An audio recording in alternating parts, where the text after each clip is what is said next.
次はカエデですね。これ去年この木自体も去年葉刈りでちょっと動画で、ご説明したと思うんですけど、今まあこの時期こんな調子です。がっつり伸びてます。で、まあもみじでもカエデでも同じなんですけど、最初にこう出てるところから1段目葉っぱが2枚出ます。で間からまた出ます。でそこからまた2枚出ます。でまた、間から出ますというふうな形でこうだんだんこう伸びてきてるやつです。これをほったらかしておくとこの枝どんどん太くなっていきますので、ちょっと伸ばしたいような枝があればですね、元の一目だけじゃなくてもいいんですけど、すっきりさせる意味では最初の1段目ですね、1段目の葉っぱだけ残してその上をこうやって切ると、一番簡単なやり方ですね。これの場合が、ここが最初の1段目がここにありますね。で真ん中から出たやつがここ2段目があるんですけど、1段目だけ残して切ってあげると、ここはちょっとガシャガシャしてますけど、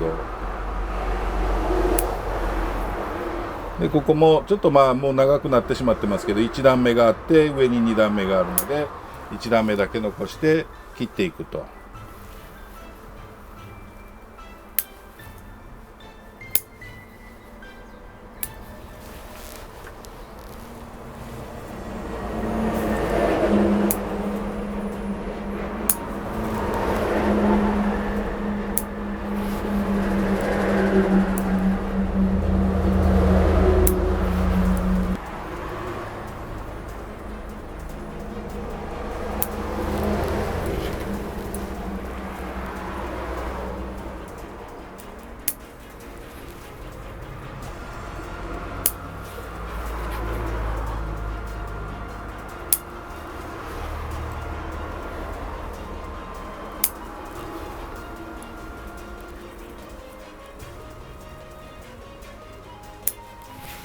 こんな感じでこうやっていくと随分こうすっきりしてきましたですけど、今その目摘みというかですねいう形をやったんですけど、これを、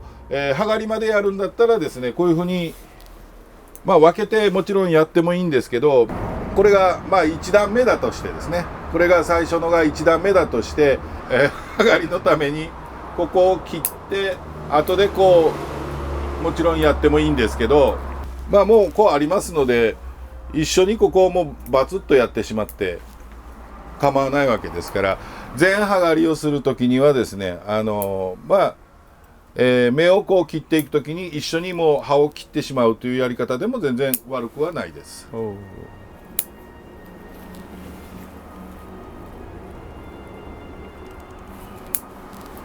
でこう芽切りをしたり葉刈りをしたりする時にですね、見る角度で全然こう見え方違ってきますので、一方方向からばっかりこう見るんじゃなくてですね、時には下の方からこう見てあげると1段目がよく見えてこう切ったりするのも楽になってきますので。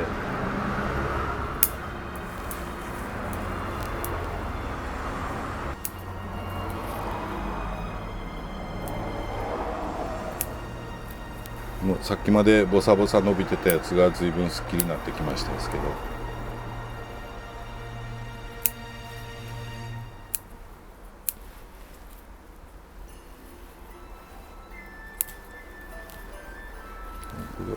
色の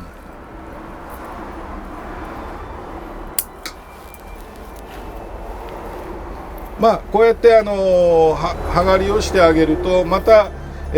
葉がない時期の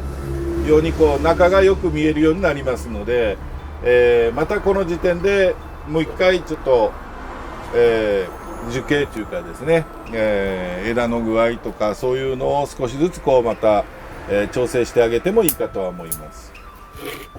さっき出たちょっとちらっと一回言いましたけど、片葉刈りっていうのは要はですね、こうやって葉っぱが2枚出るって先ほど言いましたけど、これの片方を切るっていう、要はそういうことですね。そうすることによって、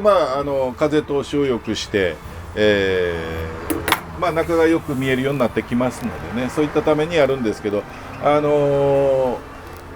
なり木が古い古木の場合、それと、ちょっと樹勢が弱っているような場合にこのやり方をやるといいかなと思います。一つ、お客さんからの質問で前回ちょっとこの間あったんですけど、植え替えをしたらちょっと木が弱ってきたというご相談があったんですね。で、大丈夫なんやろうかという話をちょっとされたんですけど、まあうちではこの5月6月でも、夏場でもどうかするとどうしても植え替えなきゃいけないような事情が出た場合には、全葉刈りをして植え替えをしたりしますので、まあ植え替え自体はですね、やり方によってはもう今の時期絶対やっちゃいけないというわけじゃないんですけどね。ただ葉っぱが残った状態でやるとどうしても葉っぱの出てる分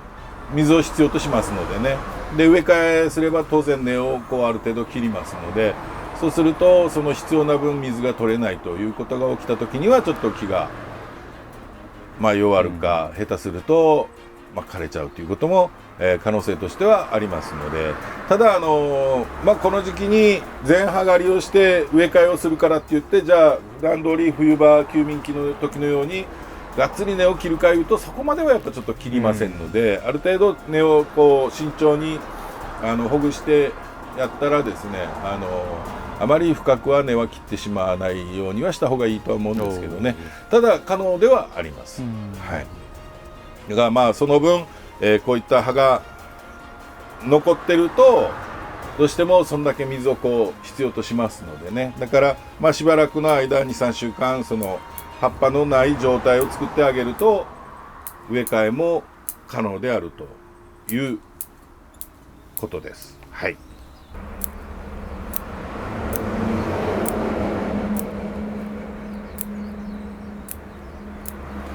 この葉刈りの時に要は切る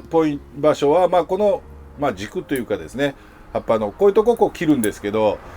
この残ってる分っていうのはですね、当然これしばらくすると枯れてくるんですけど、新しい芽がここにポコッと2個元から出てきます。でそれが膨らんでくると自然にこれは落ちますので、だからこれはこのぐらい残してもらって全然構いませんので、ここまで例えば全部こうやって取ってしまわないかんのか言ったらさ取る必要はありませんので、ここから芽が吹いてくる時に膨らんでくるタイミングでこれはもうポロッと取れますので、勝手にですね。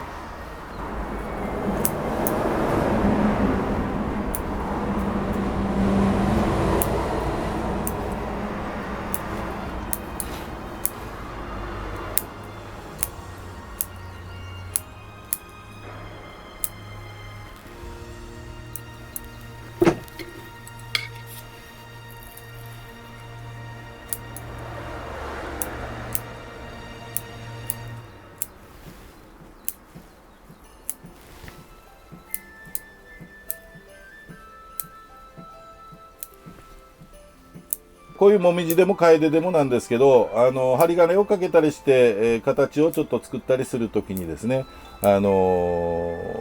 金が食い込まないように注意しなきゃいけないというようなことをよく言われるんですけど、もちろんそうなんですよね。で、じゃあいつ針金かけたらいいんだろうかというのがあるんですが、冬場、落葉した後葉っぱがない時期と、1年そのまま置いとくともうほとんどっていうか間違いなく枝食い込んでいきますので、それだけ早くこうもみじやら楓ってこういう落葉樹って早く成長するんですね。だからこういう葉刈りをやるタイミングで冬場その休眠期に針金をかけてちょっと枝を作ったら、この葉刈りのタイミングで針金を外してあげる。全葉刈りをして中がきれいに見える状態にして、針金を外してあげると。逆に言ったらこの時期に針金をかけて、落葉した時に今度は外すと、要は半年ごとにという形ですね。そうしないとですね、もう1年置いとくともうほぼ間違いなくというか、食い込んでき始めますので、葉っぱがある時は見えないですけど、葉っぱがなくなるとそこがもう全部見えてしまいますのでね。そういうタイミングで針金をかけたり外したりという繰り返しをしていかれるといいんじゃないでしょうかね。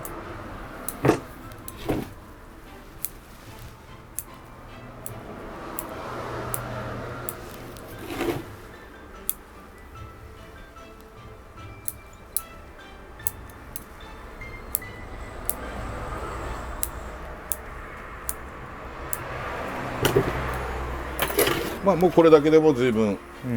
すっきりしたんですけどね。こういった葉刈りとかのモデルさんにはちょうどいい木なんですけどね、サイズ的には。はい、こんな感じで、やっていかれるといいと思います。基本的にはカエデとモミジっていうのはやり方ほとんど一緒です。で、切る場所っていうかですね、芽の切り方も葉っぱの刈り方も、モミジとカエデっていうのはほとんど一緒ですね。で、いろいろちょっとこう難しいやり方とかいろいろあるんですけど、そこまでですね、そこまでやりたければもうちょっとあれなんでしょうけど、簡単に誰でもできるお手入れの方法っていうかですね、この時期にやると、葉っぱがきれいに整理ができて、木が、よく光が入るようになって、新しい葉が出るとまた、きれいな葉が見れるという形ですねのための、お手入れの仕方をご説明させていただきました。こういう落葉樹はですね、一番はもう冬場の、葉っぱのない時期、こういう時に樹形を見て楽しむことができて、春の目立ち新緑、こういったものでまた見ることができて、秋にまた紅葉で楽しむことができると、一年中こう楽しむことのできる種類ですのでね、松とか、真柏とかいう小柏類とはまた違った、楽しみ方のできる、ものですね。これも一つの盆栽の楽しみ方ではないかなというふうに思います。よかったらやってみられてはどうでしょうか。はい、以上です。ありがとうございました。大場さん、質問です。はい。卵さんっていう方からです。はい。盆栽初心者です。はい。もみじの葉は全部葉刈りしてもよろしいのでしょうか。大丈夫です。人によって片葉刈りの方がいいとのこと、でどうすればいいか少し不安ですっていうことです。もう先ほどちらっと言いましたけど、もみじでもカエデもなんですけど、片葉刈りっていうのがあるんですけど、片葉刈りをする理由っていうのがですね、一つは、古木、木が古い場合ですね、あまり樹勢が強くないという場合に、さっきちょっと説明したやつですけどね、こうある中で1枚2枚とある中で、片方だけをこう切ってしまうというやり方ですね。そうすることによって光がよく入るようになって、で、樹勢がどうしてもあまり強くない場合、木が古くなっててなかなかこう芽が吹き切らなかったりということもなくはないのでですね、そういった場合にこういう片葉刈りがいいよとおっしゃる方もいらっしゃるんですが、もみじとかで古木言うてもですね、相当古ければですけど、大概のはで、最近はでっかい盆栽っていうする方はちょっと減ってきてますのでね、だいたいミニ盆栽、商品盆栽の場合だったら、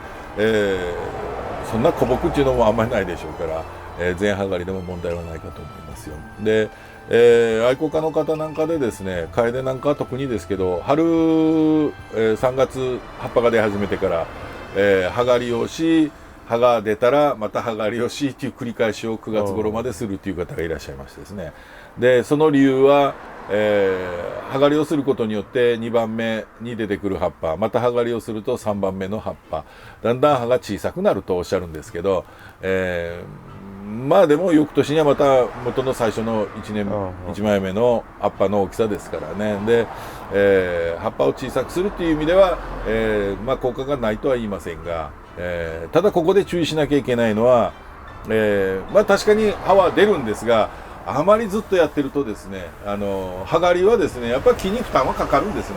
ね。また新しい葉を出さなきゃいけないので、それだけ木が、若い木だったらある程度は大丈夫なんですけど、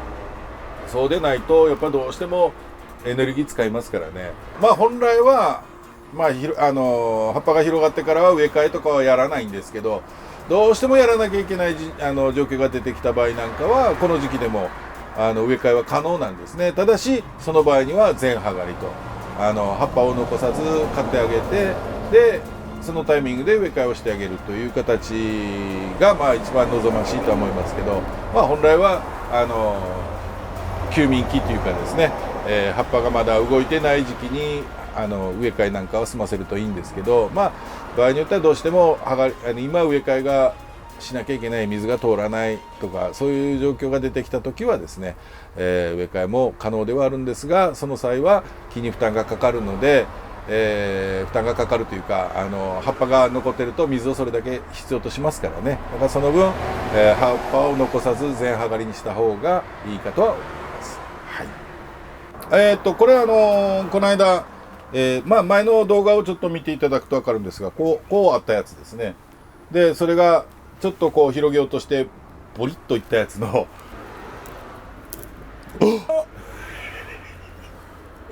こんなに脆いんだ。へえ、こんなに脆いんだ。これ挿し木に使おう。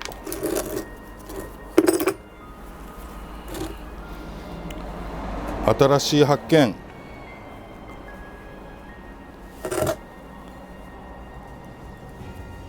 おっそれいいでしょ。ダメだこれ。そのボリッといった後から急激にこうやって胴吹きし始めたというので、もうこういうちっちゃいのをちょっと作ろうかなと。でここに上にあった分はもう取って挿し木にしました。こういうふうにですね。細かなちょっと細いやつとかはまた別に挿し木全部してるんですけど、非常にこう胴吹きしやすいっていうのが分かりました。でこれなんかもかなりもう吹いてきてますけどね。で、極小葉の二レケ焼きと、私も初めて見たんですけど、先日県内のお客さんでもう何十年もやっぱりやられてる方ですけど、初めて見たとおっしゃってましたですけど、これはちょっと珍しいねって言われて、で宮崎の方で商品盆栽会の会をやってらっしゃる方ですねの会長さんですけど、ちょっとだいぶ興味があったみたいでですね、なんかこれをちょっとうまいこと、挿し木をしてちょっとちっちゃなミニ盆栽豆盆栽なんかでもこれが可能でしょうから、これだけちっちゃいとですね、なんかちょっと作れたらいいなというふうに思っております。途中経過というか、この間やってたやつが今こんな状態です。少しずつちょっとまたこう作っていければなとは思っております。交互期待。